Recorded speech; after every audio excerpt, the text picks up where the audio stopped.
मित्रांनो, आज आलोय आपण दारखेल येथे, साक्री तालुका आहे ना, साक्री तालुका, जिल्हा धुळे. दादा तुमचं नाव सांगा. जगदीश भास्कर देसले. संजीवनी रोप आहे.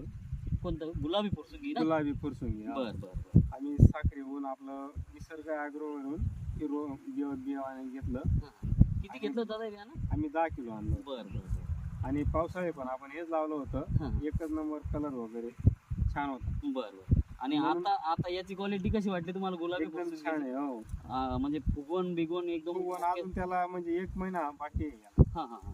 अजून हा माल असा होऊन जाईल कमीत कमी. म्हणजे साईज एकदम बढिया होणार. हो, कलर पण छान येणार. कलर पण एकदम छान आहे. बरोबर. 10 किलो आपण यावेळेस टाकलेलं आहे हो, गुलाबी 10 फुरसुंगी. किलो टाकलं होतं. आणि आपण संजीवनी सीडचं पहिलं हे पण वापरलेलं आहे, लाल मध्ये. लाल पण वापरलेलं आहे. हा, त्याचे पण पण मस्त रिझल्ट निघाला. आपल्याला हो. 1 नंबर आले. हो हो. काही ओके, नाही. ओके. आता तुम्हाला या बियाण्याबद्दल बिलकुल कुठलीही म्हणजे कुठलीच अडचण नाही. डोक्यात ते शंका चांगलं नाही. निघालं म्हणून आम्ही 10 किलो आणलं ना मग लगेच. असं ना? हो, बरं ते 4च किलो आणलं होतं. हा हा. नंतर त्याचा रिझल्ट पाहून कलर वगैरे पाहून मग 10 किलो आणलं. आज- सर्व उन्हाळे. आणि आम्ही दुसऱ्या 3-4 जणांना पण दिलं ना, हा हा. त्यांनी पण तेच लावलं. त्यांचा पण असंच आहे. बरं, सगळ्याचे रिझल्ट एकदम ओके. हो हो, एकदम.